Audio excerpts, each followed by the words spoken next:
तर राम मंडळी, आज झालो सकाळी सकाळी अमरावती. आज जायचं होतं कॉलेजमध्ये. तर रस्त्यातच भेटल्या मग आपल्याला आपल्या मैत्रिणी. त्यातली बनली होती एक टीचर आणि मग काही नाही केली आपल्या कॉलेजमध्ये एंट्री.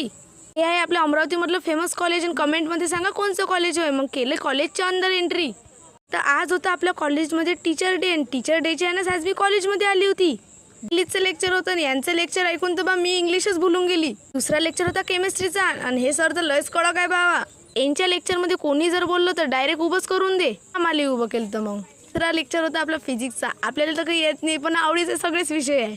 एवढा लेक्चर चालू असताना हे म्हणे मला ब्लॉगमध्ये घे म्हणे. घेऊन घेतलं मग तिले ब्लॉगमध्ये 2 मिनिटावर तिलेच टीचरनं उभं केलं म्हणे वाच म्हणे. जास्त एकामागे एक लेक्चर चालू होते आणि तिसरा लेक्चर होता मॅथ्सचा आणि एवढं चांगलं शिकवलं की मला जेवढं टीचरचं समजत नाही तेवढं याचं समजून गेलं. मॅथ्सच्या लेक्चरमध्ये रांगोळ्या काढणं चालू होत्या बा इथं.